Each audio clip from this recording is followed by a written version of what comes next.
ہرنی شیر سے زیادہ تیز رفتار ہوتی ہے لیکن شکار ہو جاتی ہے کیونکہ بار بار وہ پیچھے مڑ مڑ کر دیکھتی ہے کہ شیر کہاں تک پہنچا۔ ایسا کرنے سے اس کی رفتار کم ہو جاتی ہے۔ بالکل اسی طرح ہم زندگی کے سفر پر رواں دواں ہوں تو بار بار ماضی میں جھانکنے سے ہمارا صرف اور صرف نقصان ہوتا ہے۔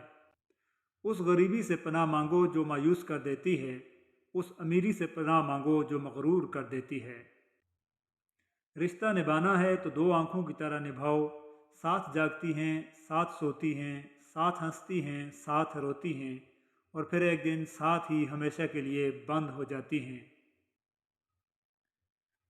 اچھے انسان کی سب سے پہلی اور سب سے آخری نشانی یہ ہے کہ وہ ان لوگوں کی بھی عزت کرتا ہے جن سے کسی قسم کے فائدے یا مفاد کی توقع نہیں ہوتی۔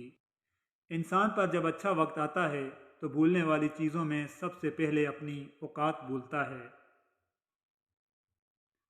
کچھ ایسے بن جاؤ کہ تمہیں دیکھنے والے تمہاری تربیت کرنے والے کے حق میں دعا کریں۔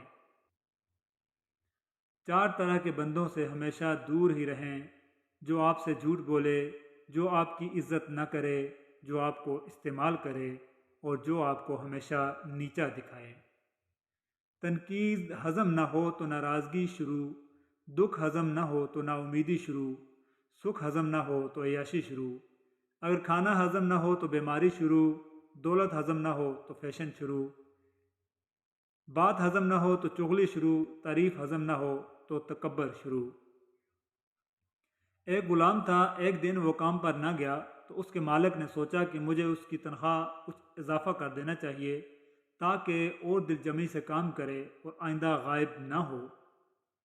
اگلے دن مالک نے اس کی تنخواہ سے زیادہ پیسے اسے دیے جو اس نے خاموشی سے رکھ لیے، لیکن کچھ دنوں بعد وہ دوبارہ غیر حاضر ہوا تو اس کے مالک نے غصے میں آ کر اس کی تنخواہ میں کیا گیا اضافہ ختم کر دیا اور اس کی پہلی والی تنخواہ ہی دی۔ غلام نے اب بھی خاموشی اختیار کی تو مالک نے کہا، جب میں نے اضافہ کیا تم خاموش رہے، اور اب جب کمی کی تو پھر بھی خاموش ہو، کیوں؟ تب غلام نے جواب دیا، جب میں پہلے دن غیر حاضر تھا تو اس کی وجہ سے بچے کی پیدائش تھی، اور آپ کی طرف سے تنخواہ میں اضافے کو میں نے وہ رزق خیال کیا جو وہ اپنے ساتھ لے کر آیا، اور جب میں دوسری بار غیر حاضر تھا تو اس کی وجہ میری ماں کی وفات تھی، اور آپ کی طرف سے تنخواہ میں کمی کو میں نے وہ رزق خیال کیا جو وہ اپنے ساتھ واپس لے گئی۔ پھر میں اس رزق کی خاطر کیوں پریشان ہوں جس کا ذمہ خود اللہ تعالیٰ نے اٹھایا ہوا ہے۔ موبائل وائبریشن پر بھی ہو تو آواز آ جاتی ہے، لیکن اذان کی آواز اسپیکر کے باوجود بھی سنائی نہیں دیتی۔ دنیا میں دو طرح کے درد ہیں، ایک وہ درد جو آپ کو تکلیف دے اور دوسرا وہ جو آپ کو بدل دے۔ انسان کو اس کے حالات نہیں، خیالات پریشان کرتے ہیں۔ حالات تو وقت کے ساتھ بدلتے رہتے ہیں، لیکن خیالات کو بدلنا آسان نہیں ہوتا۔ زبان سے معاف کرنے میں دیر نہیں لگتی، مگر دل سے معاف کرنے میں عمریں بیت جاتی ہیں۔ ذرا سوچ سمجھ کر زبان کا استعمال کیا کریں کہ دل کی عدالت سے ہر کوئی اتنی جلدی باعزت بری نہیں ہوتا۔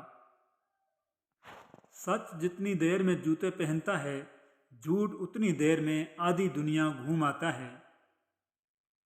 ہمیں جس سبق کو پڑھنے کی سب سے زیادہ ضرورت ہے وہ انسانیت کا سبق ہے۔ دیر لگے گی مگر صحیح ہوگا، تمہیں جو چاہیے وہی ہوگا، دن برے ہیں مگر زندگی تو نہیں، صبر رکھو یقین کرو سب اچھا ہوگا۔